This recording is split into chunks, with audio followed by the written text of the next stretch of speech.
Hi guys, welcome to I dream. నేను మీ Chanakya. Guys, సుమారు 100+ movies, అలాగే దరిదాపు 50 సీరియల్స్ చేసిన వ్యక్తి మన ఇండస్ట్రీలో ఉన్నారంటే మీరు నమ్ముతారా? మెయిన్గా ఉన్నారు. అందులో కూడా ఇన్నాళ్ళ నుంచి కూడా చూడ్డానికి అద్భుతమైన నటన అండ్ అందంగా ఇలా అన్ని క్వాలిటీస్ ఉన్నా కానీ ఒక పర్టికులర్ టైంలో ఒక కమర్షియల్ బ్రేక్ అనేది రాకపోతే ఎలా ఉంటుంది? కానీ అయినా కానీ ఆయన చేసుకుంటూ వెళ్తున్న విధానం కానీ ఆయన పాత్రలు కానీ చాలా డిఫరెంట్గా ఉంటాయి. ఆయన ఎవరో కాదు, రాజేంద్ర కుమార్ గారు. ఇప్పుడు మనతో పాటు కూడా రాజేంద్ర కుమార్ గారు ఉన్నారు. మరి ఆయనతో కూడా మాట్లాడదాం. హాయ్ సార్, నమస్తే సార్. నమస్తే అండి సార్. నా అందరికీ నమస్కారం అండి. ఐ డ్రీమ్ ప్రేక్షకులకి వెల్కమ్. చెప్పడానికి నా ఇంట్రడక్షన్ ఏదో కొంచెం తప్పు అనిపించింటే నన్ను క్షమించండి సార్. ఎందుకు తప్పే ఉంది? ఎందుకంటే అన్ని మూవీస్ చేశారు, అన్ని సీరియల్స్ చేశారు. అలుపెరగని పోరాటం అన్నట్టు కూడా సుమారు 25 ఏళ్ళగా మీ ప్రయాణం అనేది కూడా కొనసాగుతూనే ఉంది. కానీ మీకు రావాల్సిన గుర్తింపు రాలేదని నార్మల్గా మా ఫీలింగ్. దీనికి మీరేమంటారు? 100% కరెక్ట్. గుర్తింపు రాలేదు అన్నది కరెక్ట్ కాదు. గుర్తింపు వచ్చింది. నేను చెప్పాలి అంటే ఫ్రాంక్గా అనేక రకమైన షేడ్స్, హిస్టారికలు, మైథలాజికలు, ఒక police officer, good character, bad character, అనేక అద్భుతమైన క్యారెక్టర్లు చేశా. జాబ్ సాటిస్ఫాక్షన్ ఉంది. ఓకే. బట్ మీరు అన్నట్టు బ్రేక్ రాలేదన్నారు చూసారా, అంటే జాబ్ సాటిస్ఫాక్షన్ లేదు. Correct, 100% correct. అంటే ఒకటండి, అఫ్కోర్స్ కొంతమందికి జాబ్ సాటిస్ఫాక్షన్ లేకపోయినా జాబ్ సాటిస్ఫాక్షన్ ఉంటుంది. మరి నాకు ఎందుకో రాలేదు. అది నాలో లోపం ఉంది అని, అంటే ఓవర్ కాన్ఫిడెన్స్గా చెప్పట్లేదు, బట్ కాన్ఫిడెంట్గా అని చెప్తున్నా. నాలో లోపం అయితే లేదు. నాకు ఇచ్చిన క్యారెక్టర్ని నేను ఫుల్ఫిల్ చేశాను అని నేను అనుకుంటున్నాను. బట్ దేనికైనా కొంచెం ఉండాలంటారు కదా, అంటే అది లేదేమో అనుకుంటున్నా. లక్ అనేది ఈ ఇండస్ట్రీలో అంత ఇంపార్టెంట్ అంటారా? అంటే ఒకటే అండి, నమ్మేవాళ్ళు నమ్ముతారు, నమ్మనోళ్ళు నమ్మరు. నేను జనరల్గా ఏంటంటే చాలామంది ఇండస్ట్రీకి వచ్చే వాళ్ళకి, కొత్త వాళ్ళకి నేను కాసేపు కూర్చుని నా వయసులో అనుభవం కొంచెం చెప్తుంటా, ఎట్లా బిహేవ్ చేయాలిరా బాబు. ఇండస్ట్రీలోనే కాదు, మన లైఫ్లో దేంట్లో అయినా సక్సెస్ కావాలంటే నేను చాలామంది చెప్తా, 4 క్వాలిటీస్ కావాలి మనకి. ఓకే. అంటే ఒక బిల్డింగ్ నిలబెట్టడానికి 4 పిల్లర్స్ ఎలా ఉన్నాయో, మన కెరీర్ నిలబెట్టడానికి 4 క్వాలిటీస్ కావాలి అని నేను అంటుంటాను. చాలామంది చెప్తుంటాను. ఒకటి, ఫస్ట్ ఏదైనా కానీ టాలెంట్ ఉండాలి. రైట్. రెండోది పేషెన్సీ ఉండాలి. తెల్లారిపాటికి వచ్చేసేయాలి అంటే రాదు, పేషెన్సీ ఉండాలి. మూడోది బిహేవియర్ ఉండాలి. ఈ బిహేవియర్ లేకపోతే మీకు టాలెంట్ ఉన్నా ఏదున్నా కానీ తొక్కేస్తారు. ఓకే.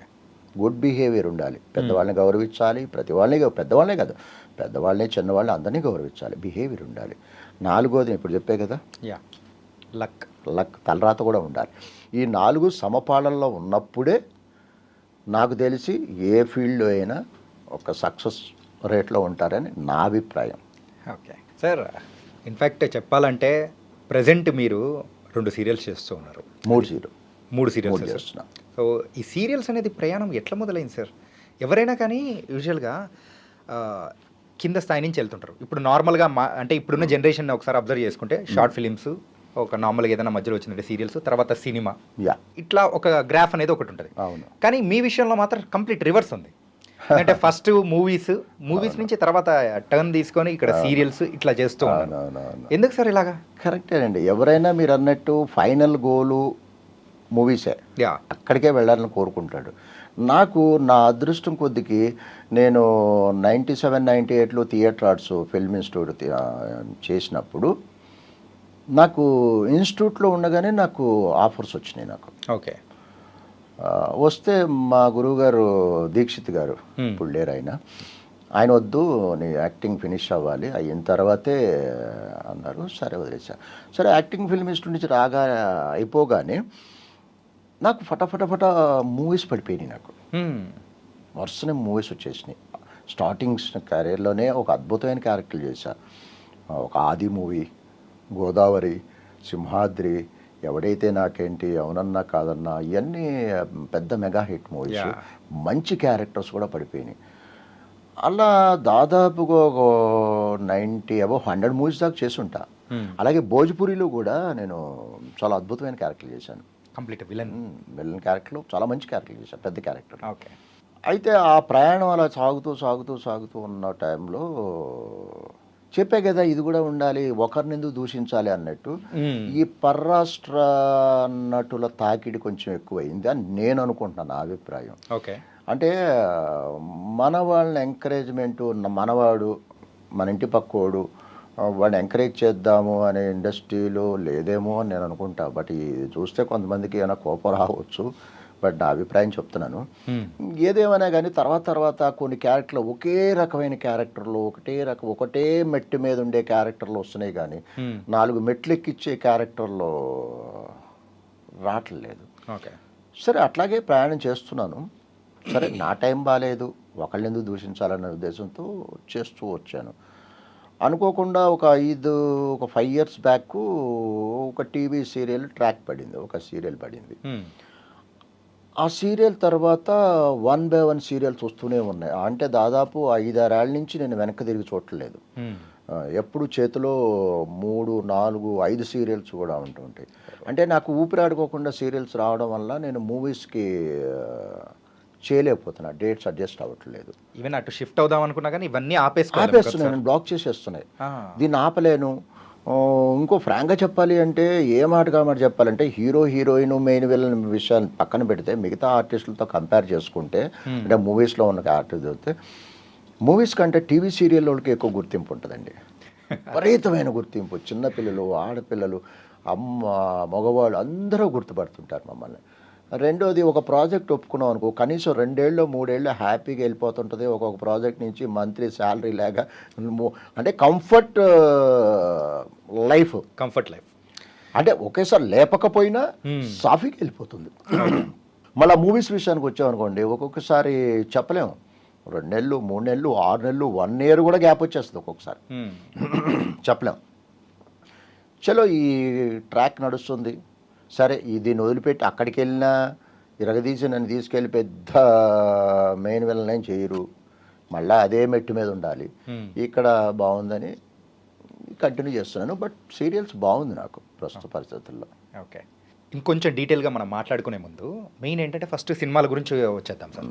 సినిమాలలో స్టార్టింగ్ మీ మూవీ ఆకాశ వీధిలో కాదా సార్? యాక్చువల్గా అందులో పైలట్ ఆఫీసర్ నేను అదే ఫస్ట్ మూవీ అనుకుంటా. లే సంగీతం శ్రీనివాసరావు గారు డైరెక్టర్ దానికి, అదే మీరు చెప్పింది ఆకాశ వీధిలో. కానీ దీనికి కరెక్ట్గా చెప్పాలి అంటే ఓపెన్గా చాలామందికి తెలియదు. మీరు అనుకున్నట్టు చాలామంది ఆకాశ వీధిలోనే అనుకుంటారు. దీనికి కొంచెం వెనక్కి వెళదాము. అంటే అప్పుడు యాక్చువల్గా నేను ఆర్టిస్ట్ని కాను, నేను చదువుకున్న, నేను degree I think 2nd year అనుకుంటా. చదువుతున్న రోజుల్లో మా ఫ్రెండ్ ఒక అతను నగేష్ అని చెప్పేసి అతను సినిమాల్లో ట్రై చేస్తూ ఉండేవాడు. నాకేమో ఒకరోజు ఆఫీస్కి వెళ్తుంటే నేను ఏమైనా సినిమా యాక్టర్లు కనిపిస్తారేమో అనే ఉద్దేశంతో, చూద్దాము అనే ఉద్దేశంతో అతనితో కలిసి స్కూటర్ మీద నేను ఆఫీస్కి వెళ్ళడం జరిగింది. వెళితే అక్కడ కో డైరెక్టర్ గారు ఇద్దరిని ఇట్లా చూసి, నాయంకు చూసి, నీకు రేపు షూటింగ్ ఉందన్నాడు.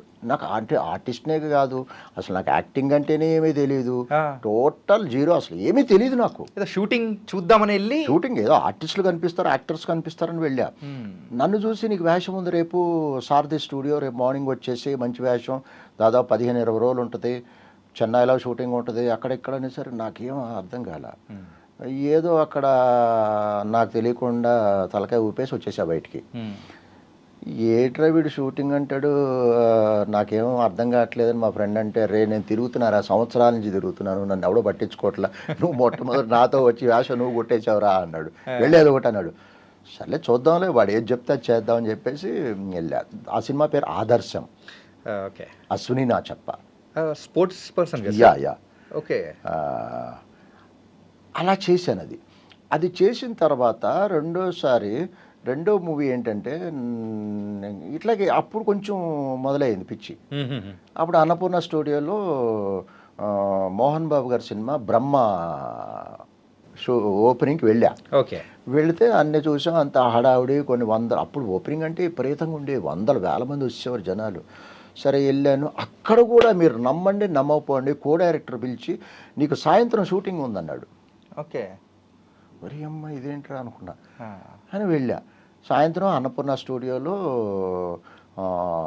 ఒక బార్లో ఒక character Mohan Babu గారితోనే direct combination dialogue, Mohan Babu గారి కాంబినేషన్ డైలాగు.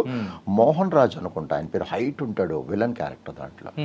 ఆయన మోహన్ బాబు గారు నేను ఆయన కాంబినేషన్లో బ్రహ్మ అని ఒక సీన్ చేశాను. ఓకే, అలా చేశాను. దాని తర్వాత వదిలేసా, చదువుకున్నా, నేను బిజినెస్లోకి వెళ్ళా. నేను యాక్చువల్గా టెక్నికల్ సైడ్, బాలనగర్లో ఇండస్ట్రీ ఉండేది నాకు, మెకానికల్ ఇండస్ట్రీ. 97, 98లో థియేటర్ ఆర్ట్స్ తెలుగు యూనివర్సిటీ నుంచి మీడియా వర్క్షాప్ అని యాక్టింగ్ని నటీనటులకి యాక్టింగ్ ఇన్స్టిట్యూటు యాడ్ చూసి, అంటే అప్పుడు ఆ యాక్ట్ చేసిన దానికి వీటికి దాదాపు 9 ఇయర్స్ 10 ఇయర్స్ గ్యాప్ ఉంది. అసలు పట్టించుకోలే, వదిలేసా, అది నా ప్రొఫెషన్ కాదులే, నా ప్రొఫెషన్ అని చెప్పి. మళ్ళీ ఆ యాడ్ చూసేసరికి నాకు ఎక్కడో ఎందుకు చూద్దాం అని చెప్పేసి అప్లై చేశా. మా గురువు గారు దేవదాస్ కనకాల్ గారు, అదే రాజీవ్ గారు, దేవదాస్ కనకాల్ గారు, లక్ష్మీ దేవదాస్ కనకాలు, భిక్షు గారు, దీక్షిత్ గారు మా గురువులు. అలా యాక్టింగ్ ఇన్స్టిట్యూట్లో ట్రైనింగ్ అవ్వడం. మీ బ్యాచ్లో ఎవరున్నారు సార్ అప్పుడు? అంటే ఇప్పటికీ ఒక ఆర్టిస్ట్గా కొనసాగుతున్న వాళ్ళు ఎవరైనా ఉన్నారా? Super question. ఇప్పుడు నేను ఒక ఉదాహరణ కూడా చెప్పా ఇంతకుముందు, సరే ఆ ఉదాహరణ పక్కన పెడదాము. మా బ్యాచ్లో 72 మంది అండి.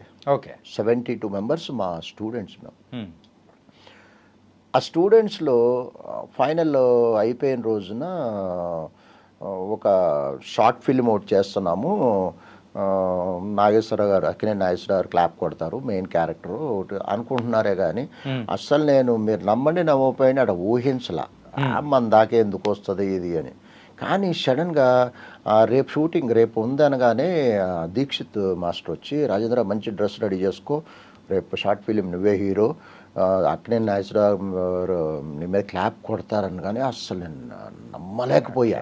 అసలు నేనేంటి ఇప్పుడు మాట్లాడుతుంటే నా అయితే అలా అక్కినేని నాగేశ్వరరావు నా మీద క్లాప్ కొట్టారు.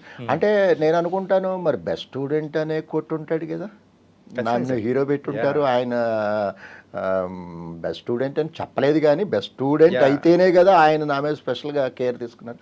అలా అదృష్టం కొద్దికి నాగేశ్వర చేతుల మీదుగా క్లాప్ కొట్టారు. తర్వాత కొంతమంది ఉన్నారు కానీ నాకు తెలిసి ఒక 5-6 మంది ఉన్నారేమో అని నాకు తెలియదు. గిరిధర్ అని ఒక ఆర్టిస్ట్ ఉన్నాడు, అతను మూవీస్ అయి చేస్తుంటాడు. ఇంకా ఏదో చిన్న చిత్తగా ఏదో వేషాలు వేస్తున్నారు కానీ అంటే గర్వంగా మాకు చెప్పగలను ఫ్రాంక్గా ఆ 72 బ్యాచ్లు నేను ఒక్కడే కాస్త నిలబడ్డానని నేను అనుకుంటున్నా. ఓకే సార్, మీ సినిమాగ్రఫీలో ఒకసారి చూస్తే స్టార్టింగ్ ఆఫ్ ది కెరియర్లో మంచి మంచి క్యారెక్టర్స్ పడ్డాయి. అవును, అన్నీ కూడా ఒక మంచి పవర్ఫుల్ రోల్, ఒక 4-5 పవర్ఫుల్గా ఉన్నా కానీ మీకంటూ ఒక, అవును, అంటే ఎవరైనా ప్రేక్షకులు చూస్తున్నారంటే ఆ ఐస్ అలా వెళ్ళిపోయే క్యారెక్టర్స్ అట్లా. అవును. కమింగ్ టు ద ఆది మూవీ. ఆది మూవీ అండి, నిజంగా ఆది మూవీ తర్వాత నేను ఒక 80-90 సినిమాలు చేసుంటా. 80-90 సినిమాలు అంటే ఆ లెవెల్తో వచ్చేసింది? కాదు, ఆ సినిమా వాళ్ళు కొన్ని వచ్చినాయి అనుకోండి. ఆ సినిమా తర్వాత దాదాపు ఒక 90 సినిమాలు చేసుంటా. కానీ గొప్ప విషయం ఏం చెప్పమంటారా,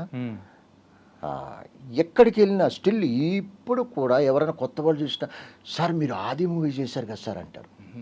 అంటే ఇన్ని సినిమాలు గుర్తులేదు, ఆది సినిమా మాత్రం గుర్తుపెట్టుకున్నారు. అంటే బ్లాక్ బస్టర్ దమ్ అది, సినిమా దమ్ అది, ఇప్పటికీ గుర్తుపడుతుంటారు. బాగా గుర్తుపట్టేది ఆది మూవీ, గోదావరి, ఎవడైతే నాకేంటి, అవునన్నా కాదన్నా, సింహాద్రి, అలా చాలా సినిమాలు హిట్, స్టూడెంట్ నెంబర్ 1, మంచి సినిమాలు చేశాను.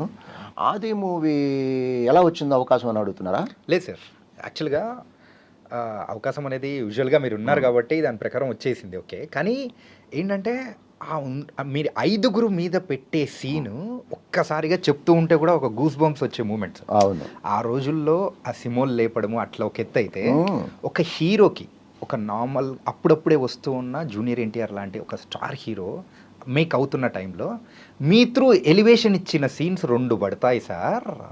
వాహ్, ఫ్యూజులు ఎగిరిపోతాయి అసలు.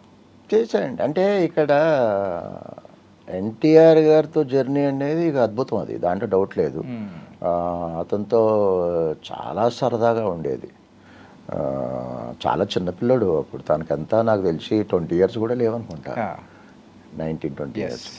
చాలా చక్కగా ఉండేవాడు, సరదాగా. ఒక పిక్నిక్ లాగా అయిపోయింది. చాలా అద్భుతమైన ఎక్స్పీరియన్స్. దాదాపు 45 రోజుల పైన చేసాం మేము. ఇది ఆ, మీరు జైల్లో ఉంటారు కదా, అవును. సో ఆ సీన్ ఎక్కడ సార్ తీసింది? ఇక్కడే మన తీసేశారు. ఇప్పుడు ఆ ప్లేస్లో గాంధీ హాస్పిటల్ కట్టారు. ఓకే ఓకే మన ముషీరాబాద్ జైలు అది. Okay okay okay Musheerabad jail. Musheerabad. దాంట్లో కూడా నాకు ఒకటి చెప్పుకోవాలి. క్యారెక్టర్ అనేది రెగ్యులర్గా ఏదో వెళితే వచ్చింది కాదు, నాకు విచిత్రంగా వచ్చింది నాకు. ఓకే. ఎట్లా అంటే నేను అప్పుడు అదే టైంలో స్టూడెంట్ నెంబర్ 1 చేస్తున్నా, రాజమౌళి గారిది, ఎన్టీఆర్ గారిది. ఎన్టీఆర్ గారు. నానక రామగూడలో క్లైమాక్స్ ఆ రోజున దాదాపు ఒక 500-600 మంది స్టూడెంట్స్, హడావుడిగా ఉంది. దాంట్లో నేను పోలీస్ ఆఫీసరు.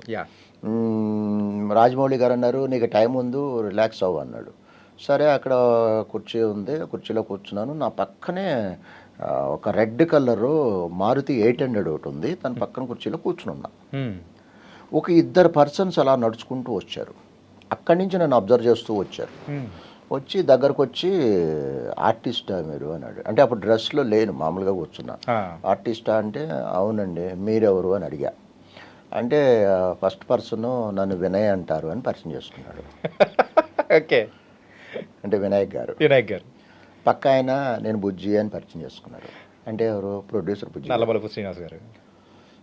అంటే ఫ్రాంక్గా చెప్పాలి అంటే ఇప్పుడు ఆ విషయం వాళ్ళు చూస్తే ఇది వాళ్ళకి గుర్తుందో లేదో కానీ కొన్ని మెమరీస్ మాకు గుర్తుండిపోతాయి. కొంతమందికి కొన్ని గుర్తుండకపోవచ్చు, కొన్ని మైండ్ ప్రింట్ అయిపోయి ఉంటాయి.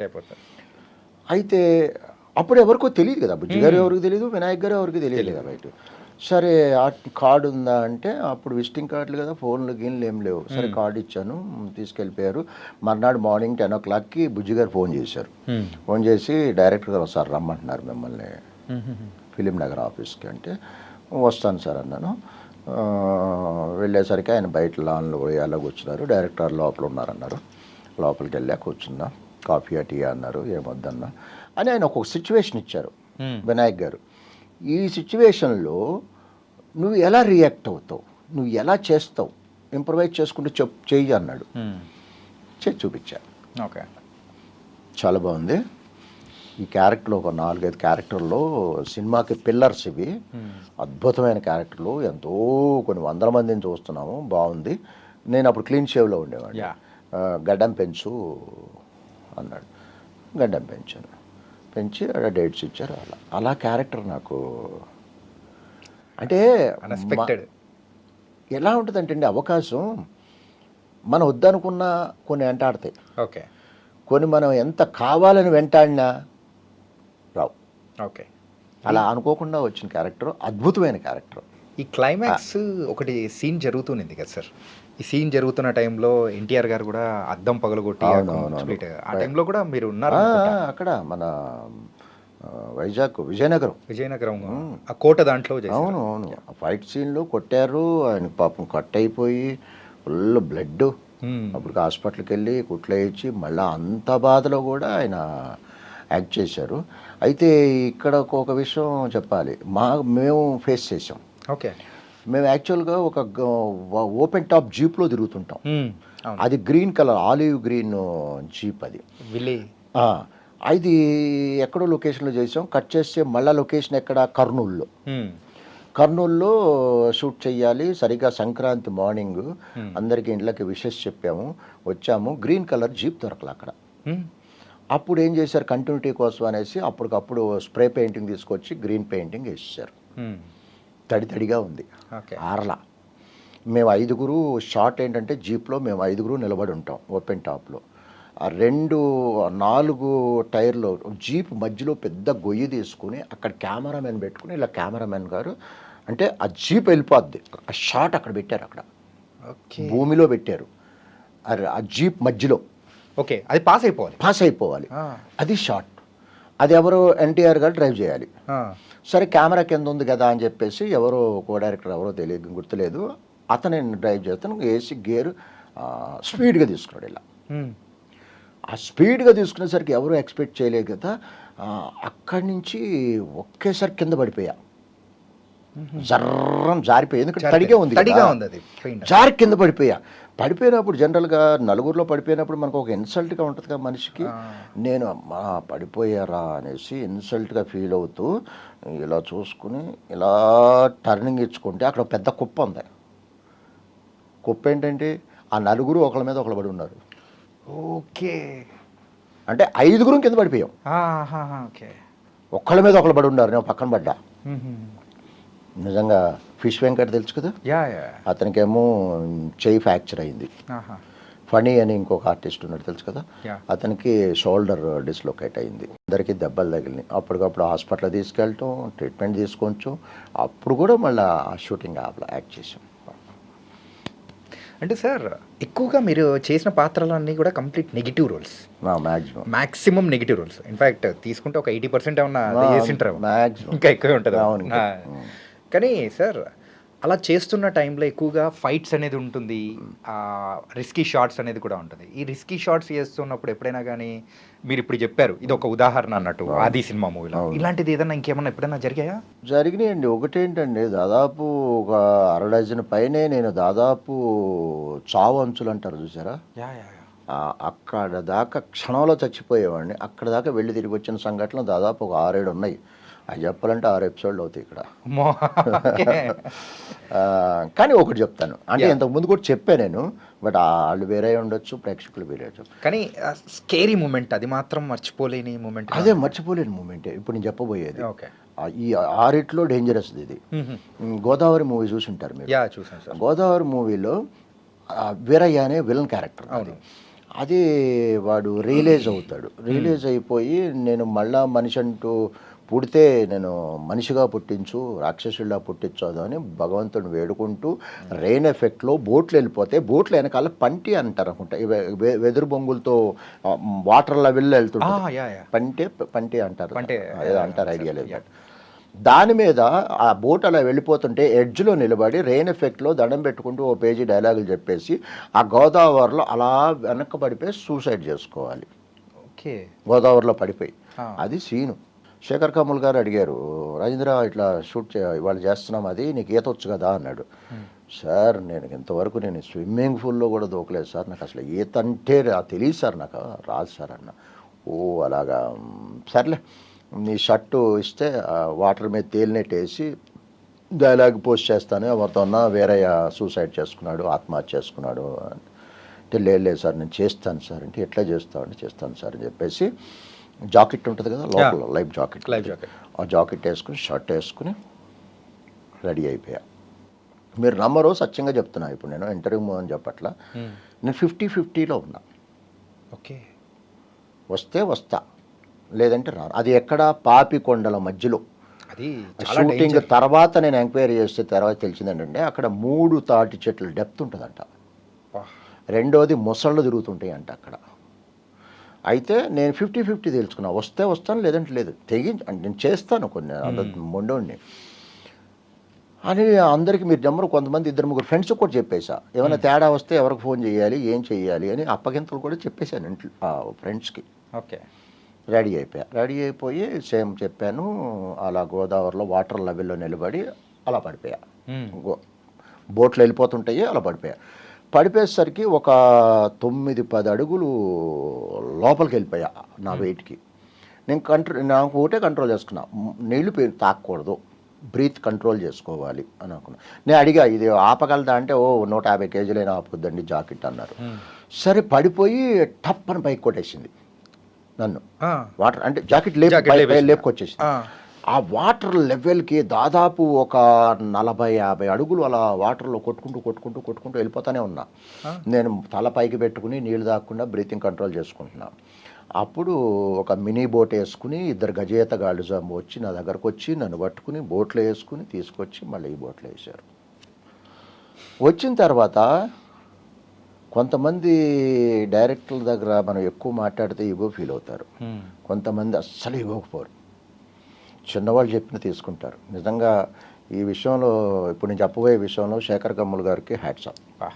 ఏంటంటే వచ్చి కూర్చున్నా, చూడు షార్ట్ చూడు అన్నాడు. నేను ఎక్కడ కూర్చున్నా, శేఖర్ కమ్ముల్ గారు కూర్చున్నారు, మానిటర్కి కూర్చున్నాను, మానిటర్ ముందు సరే ఎన్ని ఫ్రేమ్స్ పెట్టారు సార్ అన్న. అంటే 24 ఫ్రేమ్స్ అన్నాడు. నేను ఒక్కసారి అన్న ఈ ఎక్స్ప్రెషన్ ఇచ్చా. అంటే ఏమైంది అన్నాడు. ఏం లేదు సార్ అన్న. ఏమైంది చెప్పండి. ఏం లేదు చెప్పండి సార్ ఏమన్నా అన్న. చెప్తావా లేదా అన్నాడు. సార్ నేను వాటర్ లెవెల్లో నిలబడ్డాను సార్, వెనక్కి పడిపోయాను సార్. 24 ఫ్రేమ్స్ పెట్టారు మీరు. కళ్ళు మూసి కళ్ళు తెరిచే లోపు నేను నీళ్ళల్లో ఉంటా. ఆడియన్స్కి నేను అసలు కనపడతానా సార్? బిల్డింగ్ నుంచి పడుతుంటే ఆ ట్రావెలింగ్కి at least 1 second half second time ఉంటుంది. ఒక బిల్డింగ్ నుంచి పడుతుంటే ఆల్రెడీ వాటర్ లెవెల్లో ఉండి అలా పడిపోతే ఏం కనపడతాం? 24 ఫ్రేమ్స్ కనపడం కదా సార్ అంటే ఆయన నిజంగా గ్రేట్ పర్సన్. అసలు ఇంత కూడా ఆలోచించకుండా ఈగోకు వీడు చెప్పేది ఏంటి అని ఈగోకు పోకుండా వన్ మోర్ అన్నాడు. ఆల్రెడీ అంత రిస్క్ అని తెలిసిన తర్వాత కూడా మళ్ళీ వన్ మోర్ అన్నాడు. నేను రెడీ అయ్యా దానికి కూడా 1 మోర్కి. 72 ఫ్రేమ్స్ పెట్టారు ఆయన. అంటే అలా పడినప్పుడు అలా అలా అలా అలా అలా అలా స్లో మోషన్ పట్టడం, వాటర్ అలా అద్భుతంగా వచ్చింది. మళ్ళీ సేమ్ పట్టడం, లోపలికి వెళ్ళటం, కొట్టుకెళ్ళటం, మినీ బోల్ట్ తీసుకురావడం, లోపల తీసుకెళ్ళి లోపల పడేయడం, అలా 2 సార్లు చావంచుల దాకా వెళ్ళొచ్చా. తర్వాత అడిగితే అక్కడ 3 తాటి చెట్లు డెప్త్ ఉంటుంది, ముసళ్ళ తిరుగుతాయి అన్నారు. ఆ డాన్స్ కొరియోగ్రాఫర్ స్వర్ణ మాస్టర్ బల్లి దూకా ధైర్యం చేసావు, మంచి ఎతగాడు అనుకుంటా. మేడం నాకు ఎప్పుడు ఈతే రాదు మేడం ఎప్పుడంటే తిట్లు తిట్టింది ఆవిడ నన్ను. బుద్ధుందా నీకు? పిచ్చి పిచ్చి పనులు చేయి, మాకు ఇలాంటి ఎప్పుడు రిస్కులు చేయకు, జీవితంతో ప్రాణాలతో ఎప్పుడు చేయొద్దమ్మా, ఎప్పుడు చేయొద్దని బాచివాట్లు పెట్టింది ఆవిడ. అది ఇప్పటికీ తలుచుకుంటే ఇంత చేశానా. ఇంకా ఒక సాడ్ విషయం చెప్పమంటారా దీంట్లో? అది నేను ఫస్ట్ డే ఐమాక్స్లో చూసా. తెలుసు సార్ మీరు ఆ సాడ్ ఐమాక్స్లో చూసి హ్యాపీ అన్న, చాలామంది ఫోన్లు చేస్తున్నారు, ఫుల్ హ్యాపీ. 4వ రోజు ఫోన్ వచ్చింది. ఏంటయ్యా అంటే సీన్ కట్ చేశారు అని. అసలు కట్ చేయాల్సిన అవసరం లేదు. లెంగ్త్ ఉందా, తిప్పి కొడితే ఆ డైలాగు పడిపోతాం. మ్యాక్సిమం ఉంటే 2 మినిట్స్ ఉంటుంది. ఆ 2 మినిట్స్ ఎంత ఎఫెక్ట్ ఉంది. ట్రిమ్ అయ్యింది, లేపేశారు సీన్. అంటే ఏడుపు వచ్చేసింది నిజంగా. ఏడ్ చేసి ఫోన్లు కనిపించిన వాళ్ళకల్లా కో డైరెక్టర్లకి అందరికీ ఫోన్లు చేసి పచ్చి బూతులు తిట్టేశా. అంటే ఆ ఫ్రస్ట్రేషన్ అంత రిస్క్ చేసిన వాడికి ఆ షాట్ 3 రోజుల తర్వాత కట్ చేయాల్సిన అవసరం ఏంటి? రీజన్ ఏంటంటే ఇప్పటికీ క్వశ్చన్ మార్క్. సార్ అది మీరు అందులో బతుకుతారు కదా, హ్యాపీ ఎండింగే ఉంటుందేమో. లేదా చనిపోతా కదా. చనిపోతారా? ఓకే, చనిపోతా. అది వేరే రకంగా సూసైడ్ చేసుకుంటాడు. అదే మళ్ళీ మనిషి అంటూ ఉంటే, జన్మ అంటూ ఉంటే మనిషిగా పుట్టించని చెప్పేసి సూసైడ్ చేసుకుంటాడు. ఓకే, అంటే అక్కడ డైలాగ్లో పోస్ట్ చేశారు చచ్చిపోయాడని. అసలు అద్భుతమైన షాట్. అసలు శేఖర్ కమ్ముల్ గారు అన్నారు, ఎంతమంది మెచ్చుకున్నారు ఆ షాట్ చూసి. సర్లేండి, ఓకే. చావు, కర్నూలు చావుకి 1,00,000 కారణాలు ఉంటాయి. 1,00,000 కారణాలు అన్నట్టు. ఇంకా తర్వాత అయితే మీరు మూవీస్ అనేది కూడా కంప్లీట్గా ఒక 20 ఇయర్స్ చేసుకుంటూ వెళ్ళిపోతూ ఉన్నారు. గుర్తింపు తెచ్చినవి మెయిన్గా చూసుకుంటే ఆ స్టార్టింగ్ ఆఫ్ ద కెరియర్లో ఎక్కువ ఉన్నాయి. కానీ అవునవును, తర్వాత ఇక రొటీన్ అయిపోయి చెప్పాక ఒకటే మెట్టు మీద. కానీ సార్ మీ పర్సనాలిటీ వైజ్ కానీ లేకపోతే యాక్టింగ్ వైజ్ కానీ మీరు చెప్పిన ఆ 4 పిల్లర్స్లో అన్నీ ఉన్నాయి. అంటే లక్ అనేది పక్కన పెట్టేసిన అది దైవాధీనం, అది లేదు. ఈ 3 అనేది మీకున్నాయి. అవును. కానీ ఎందుకు మీరు హీరోగా యాక్ట్ చేయడానికి ఇష్టపడలేదు?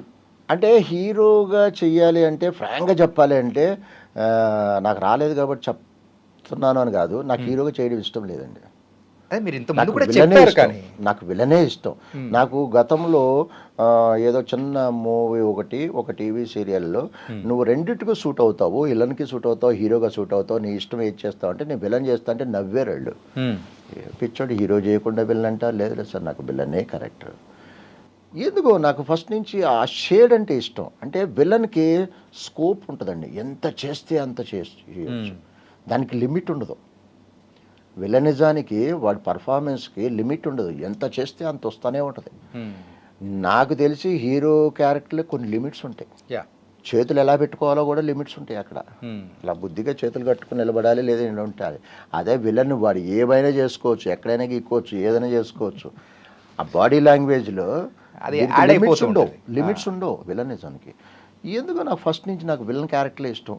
నిజం చెప్పాలంటే జనాల్లో కూడా విలన్ క్యారెక్టర్లు ఎక్కువ గుర్తుపడతారండి, చూస్తారు కూడా. ఇప్పుడు పేపర్ కూడా చూడండి, ఫర్ ఎగ్జాంపుల్ ఒక పేపర్లో పడింది, ఇప్పుడు చాణక్య అనేవాడు 100 కోట్లు దానం చేశాడు, లేదంటే ఇంకో ఎల్లయ్య పుల్లయ్య కిడ్నీలు దానం చేశాడు అని ఉంటుందండి. ఇక్కడ రాజేంద్ర అనేవాడు బ్యాంకు దోచాడు లేదా మానభంగాలు చేశాడు అని ఉందని రెండు పక్క పక్కనే పడినాయి అనుకోండి paper. Positive person, negative person, positive person కూడా ఫస్ట్ ఈ న్యూస్ చదువుతాడు కానీ ఈ న్యూస్ చదవడు. అవునా కాదా?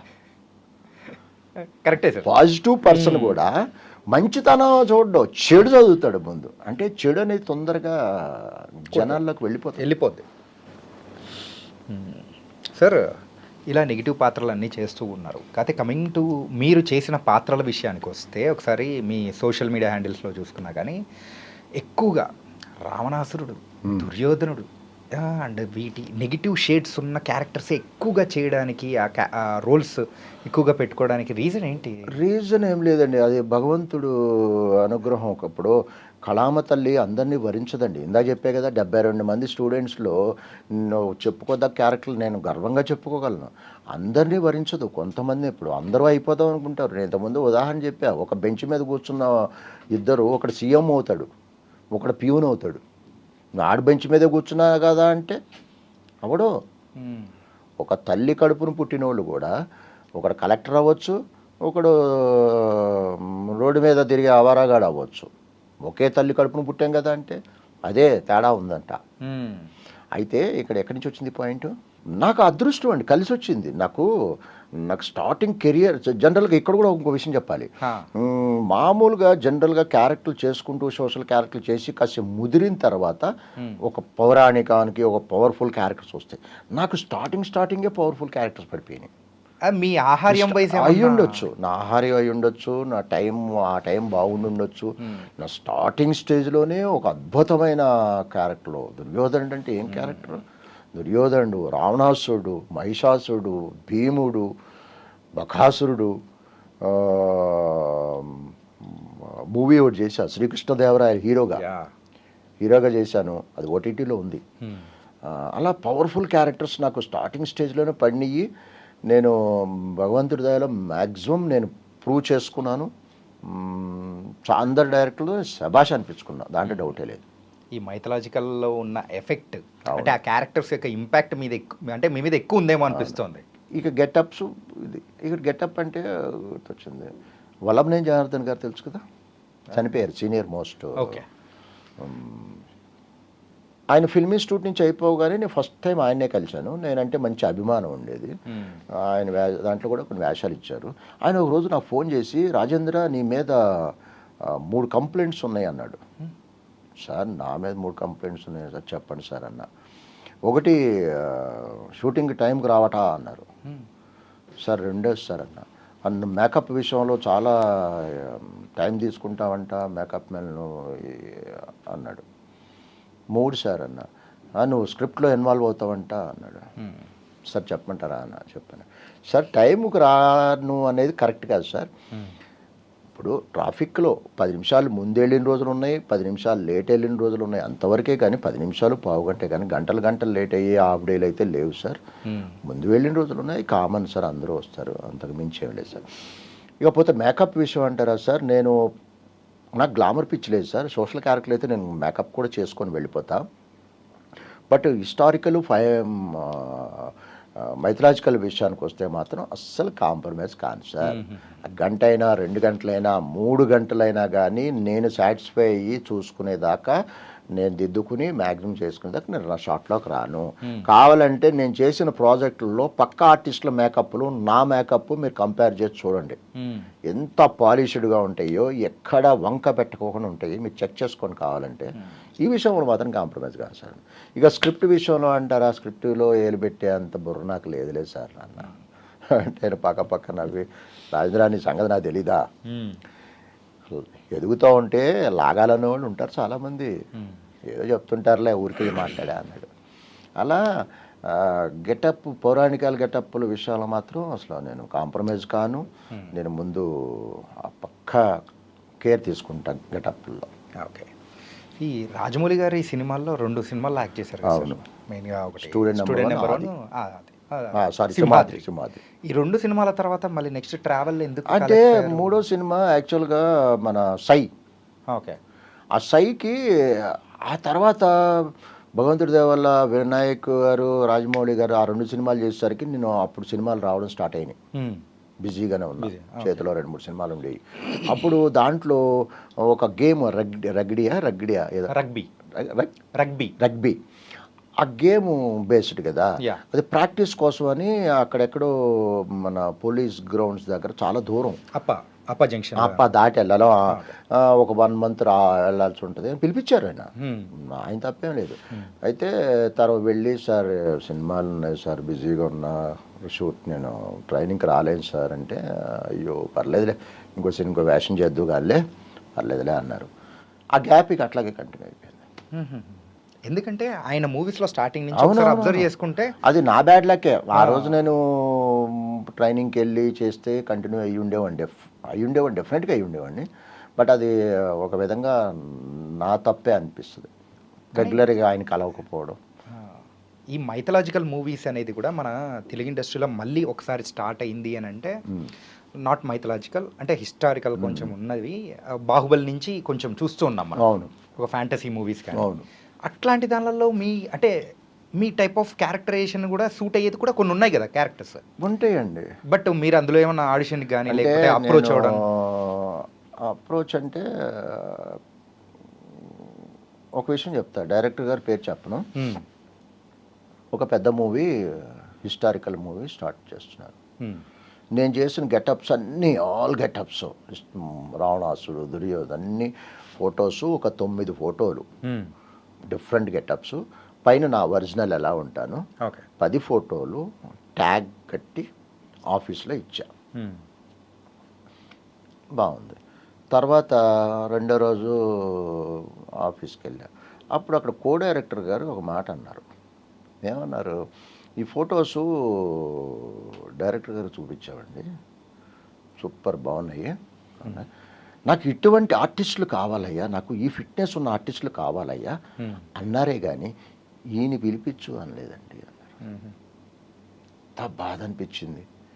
ఇప్పుడు ఏదో డ్రాయింగ్ వేసిన బొమ్మలు, చందమామ బొమ్మరిల్లు అప్పుడు బొమ్మలు ఉండే కదా, ఏ బొమ్మలు వేసి ఈసారి ఇట్లా చూపిస్తే నాకు ఇటువంటి పర్సనాలిటీలు కావాలి, పిలిపించండి అంటే దానికి ఒక అర్థం ఉంది. మనిషే ఇచ్చాడు కదా, అరే ఫస్ట్ ఇలాంటి పర్సనాలిటీ కావాలి, ముందు ఈయన పిలిపించండి అనాలిగా, అలా. ఓకే. ఈ బాహుబలి సినిమాలో కూడా ఏంటంటే మనం రోజుల నుంచి చూస్తూ ఉన్న సీరియల్స్లో యాక్ట్ చేసిన వాళ్ళు కానీ కొంతమంది సీనియర్స్ వాళ్ళందరూ కూడా కనిపించేటప్పటికి అందులో మీరు కూడా ఉంటారేమో ఒకటి అనుకున్నాము. చేయలేదండి, అది నా టైం బ్యాడ్ అయి ఉండొచ్చు, ఒకరిని దూషించాలి. సరే ఏది ఏమైనా కానీ ఒకటే అనుకుంటా, ఎవరినో ఎందుకు దూషించాలి, వాళ్ళ ప్రోడక్ట్ వాళ్ళు ఇష్టమైన వాళ్ళని పెట్టుకుంటారు, నన్ను పెట్టుకోవాలని రూల్ ఏమీ లేదు. నా టైం బాగోలేదు అనుకుంటానే కానీ చలో వచ్చిన రోజే వస్తుంది. ఓకే.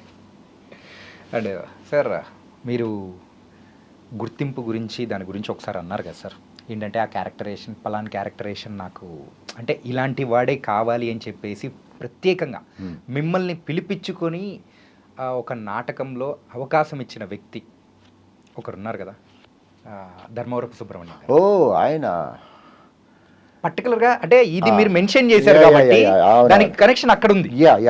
కొంతమంది ఉంటారండి, కొంతమంది బాగా మంచి క్వశ్చన్, మంచి రిలేటెడ్ లింక్ ఉన్న క్వశ్చన్ వేసావునా బాబు నువ్వు, చూసి కూడా ఇన్ని పిలిపించడం వల్ల కొంతమంది ఎట్లుంటారు, నాకు వాడే కావాలంట. అది ధర్మవరం సుబ్రహ్మణ్యం గారు. ఇక్కడ ఒక్క 2 నిమిషాలు వెనక్కి ఫ్లాష్ బ్యాక్ వెళ్తాను.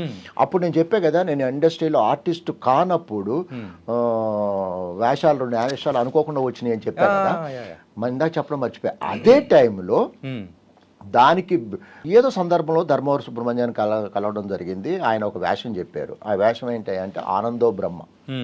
అప్పట్లో పెద్ద కామెడీ సీరియల్, పెద్ద హిట్ సీరియల్, అది పిచ్చెక్కిపోయి జనాలు ఆ టైంకి అక్కడ కూర్చునేవారు. టీవీ దానికి ఒక చిన్న వేషం ఇచ్చారు దాంట్లో నాకు. ఆయన కాంబినేషను కృష్ణమోహన్ అని ఆర్టిస్ట్ ఇప్పుడు చేస్తున్నారు, ఆయన ముగ్గురు కాంబినేషను. నేను టీవీలో చిన్న స్క్రీన్ మీద మొట్టమొదటిగా చూసుకున్న అవకాశం ఇచ్చి చూసుకున్న ధర్మవర సుబ్రహ్మణ్యం గారు. అది డీడీలో వచ్చింది కదా సార్?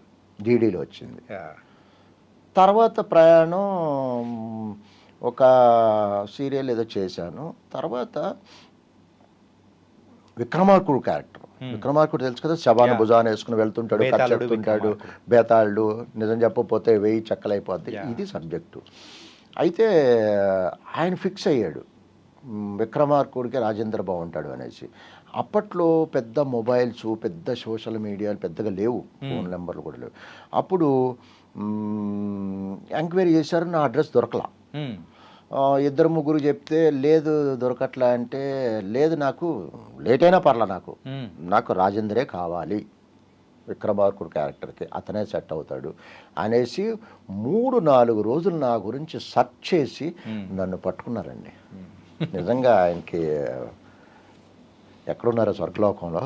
నిజంగా ఆయనకి నేను ఎప్పటికీ నా లైఫ్లో మర్చిపోను, ఆయనకి ఎప్పటికీ రుణపడి ఉంటా.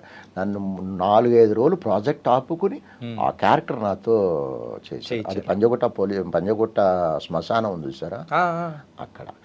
అయితే దానికి సంబంధం లేకపోయిన చిన్న విషయాలు, అంటే కొంతమంది క్వశ్చన్లు వేస్తారు, దేవుడు ఉన్నాడా దెయ్యాలు ఉన్నారా అని.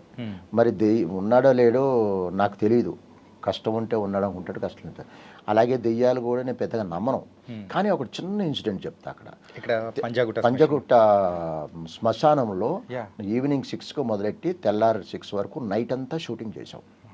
అక్కడక్కడ డెడ్ బాడీస్ కాలుతున్నాయి. అక్కడే భోజనాలు చేసాము. భోజనాలు కాడే అక్కడ బోన్స్, ఇక్కడ బోన్స్ కనపడతానే ఉన్నాయి. చేసాం షూటింగ్. శవాన్ని వేసుకున్నా, చేసా తెల్లవార్లు వాడిని మోసా బక్కొండొకండి. ఇంటికి వెళ్ళానండి. తెల్లారి వెళ్ళి ఫ్రెష్ అయ్యి స్నానం చేసి ఇంట్లో మా మిస్సెస్ వాళ్ళు ఊరు వెళ్ళారు, ఒక్కడనే ఉన్నా. Penthouse. అరౌండ్ 10 o'clockకి బ్రేక్ఫాస్ట్ చేసి 10:30, 11 o'clockకి నాకు తెలియకుండా నిదట్లోకి వెళ్ళిపోయా. అలిచిపోయే కదా నైటు, ఈ శవాన్ని మోసి, సారీ మనిషిని మోసి, ఆర్టిస్ట్ని మోసి. అయితే అరౌండ్ 10:30, 11 o'clock అనుకుంటే నాకు తెలియకుండా నిదట్లోకి వెళ్ళిపోయా. తలుపులన్నీ తీసే ఉన్నాయి, ఇంట్లో ఎవరు లేరు. 4:30, 5కి మెలకు వచ్చింది. 10, 10:30కు పడుకున్నానండి. 4:30కు, 5కు మెలకు వచ్చింది. బద్ధకంగా చూసుకున్నా 4:30, 5 అయింది. కట్ చేస్తే డేట్ మారిపోయింది. ఓకే, అంటే మీరు 1:30 రోజు పడుకున్నా. ఎంతసేపు కళ్ళు కడుక్కుని స్నానం చేసి ఫ్రెష్ అయ్యి చూసినా 4:30, 5 అయింది. ఇది కరెక్టే, ఓకే, పొద్దున పడితే సాయంత్రం లేచా. కానీ డేట్ ఎలా మారింది అంటే అన్ని అవర్స్ నాకు తెలియకోకుండా, ఎవరైనా పడుకుంటే 10 hours, 11 hours, మహా అయితే 2, 8, 16 గంటలు పడుకుంటాను. దాదాపు 1.5 డే నాకు తెలియకుండా తలుపులన్నీ తీసే ఉన్నాయి, పడుకుని నిద్రపోయా. ఇప్పటికీ నాకు అర్థం కాని విషయం, అన్ని గంటలు కనీసం బాత్రూమ్ కూడా అసలు మెలకువే లేదు. మరి ఎంత అలసిపోయినా అన్ని గంటలు నిద్ర పట్టదే. అది ఇప్పటికీ దాదాపు 20 ఏళ్ళు అయిపోయింది, ఇప్పటికీ నాకు అర్థం కాని విషయం. అది ఒక మిస్టరీ అలాంటిది. 1.5 డే పడుకున్నాం. ఎప్పుడు సార్ ఇది? అప్రాక్సిమేట్ ఏ ఇయర్ ఇది? 2004 అనుకుంటండి. 2004 అంటే దాదాపు 20 years. 2005 అనుకుంటా, I think. Sir, coming to the serials graph మీద ఒకసారి అబ్జర్వ్ చేస్తే ఇప్పటివరకు ఒక 30,000+ ఎపిసోడ్లు, ఒక 30-40 సీరియళ్ళు, అవును, ఇన్ని చేశారు. కాకపోతే మీకంటూ ఒక ప్రత్యేకమైన గుర్తింపు, బయటికి వెళ్ళినా కానీ మిమ్మల్ని బాగా తిట్టుకునే ఆడియన్స్ అనే ఉన్నారంటే వదినమ్మ త్రూ వచ్చింది అనుకోవచ్చా? 100% అనుకోవచ్చు. నన్ను ఇన్ని సీరియల్ చేశాను. ఈ మధ్యకాలంలో నెంబర్ 1 బాగా గుర్తింపు వచ్చి బాగా తిట్టుకున్న సీరియల్ ఎవరయ్యా అంటే వదినమ్మ, దాంట్లో డౌట్ లేదు. నాకు మంచి వేషం ఇచ్చిన ఈ సందర్భంగా ప్రభాకర్ భయ్యాకి థ్యాంక్స్ చెప్పుకుంటా. ఓకే. దాని తర్వాత మౌనరాగం. ఈ 2 ఒక రేంజ్లో లేపినాయి నన్ను. ఇప్పటికీ వదినమ్మ ఎవరైనా డైరెక్ట్గా తిడుతుంటారు, నాకు ఫేస్బుక్లో మెసేజ్లు పెడుతుంటారు ఇప్పటికీ కొన్ని సీరియల్స్కి, నువ్వు ఇంత ఎదవ అనుకోవాలా, ఇంత దుర్మార్గుడు అనుకోలేదు, ఇంత హింసిస్తావా, అసలు మనిషివేనా అని పెట్టి లాస్ట్లో చాలా బాగా చేశారండి అంటుంటారు. అంటే నువ్వు ఎంత తిడితే నాకు అన్ని సర్టిఫికేట్లు అయ్యి, అన్ని అవార్డ్స్. ఇప్పుడు నువ్వెందుకు తిట్టావు? నేను నిజంగా చేసేస్తున్నాను, నా కొడుకు చేసేస్తున్నాడు అని నువ్వు ఫీల్ అయ్యావు కాబట్టి నీ నోట్లోంచి తిట్టొచ్చింది. నేను ఆర్టిఫిషియల్గా ఏదో చేస్తే నువ్వు ఇన్వాల్వ్ అవ్వు. నువ్వు ఇన్వాల్వ్ అయిపోయి నేను నిజంగా చేస్తున్నానేమో అని నువ్వు ఇన్వాల్వ్ అయ్యావంటే దాని అర్థం నేను క్యారెక్టర్లో ఇన్వాల్వ్ అయ్యాననే కదా, అంటే నేను బాగా చేశానని అర్థం కదా. కాబట్టి మీరు ఎంత తిట్టుకుంటే నాకు అంతే బ్లెస్సింగ్స్ లాగానే భావిస్తుంటా. నన్ను డైరెక్ట్గా ఫేస్బుక్లోనే కాదండి, డైరెక్ట్గా కూడా తిడతారు. అంటే అంటే మీరు చేసే క్యారెక్టర్స్కి అలా ఓన్ అయిపోయి అయిపోయింది అనమాట. సార్, ఇన్ని సంవత్సరాల సినీ రంగ ప్రయాణంలో హీరోస్గా కానీ డైరెక్టర్స్గా కానీ ఎవరైనా కానీ మీకు క్లోజ్గా అంటే ఆత్మీయ మిత్రులు అని కొంతమంది అనుకుంటుంటారు, అట్లా ఎవరైనా ఉన్నారా?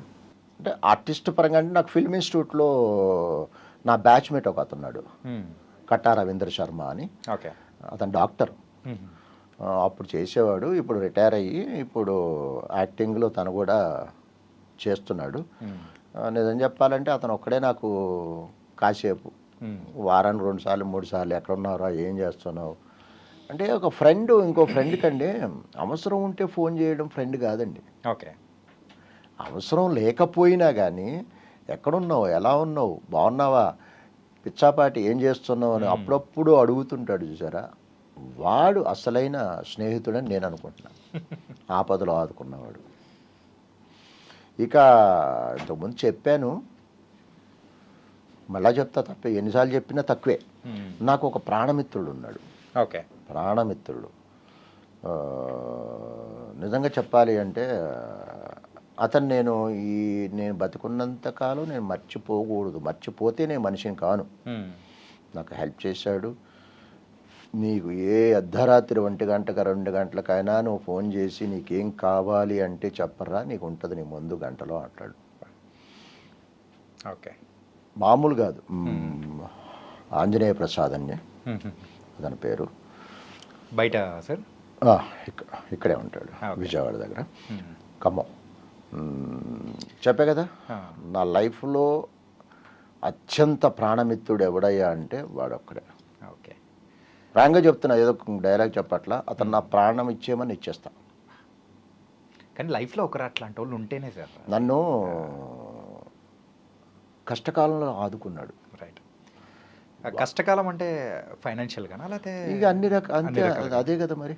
మనిషికి ఫస్ట్ కాలం అంటే మనిషికి కష్టకాలం అంటే అదే కదా.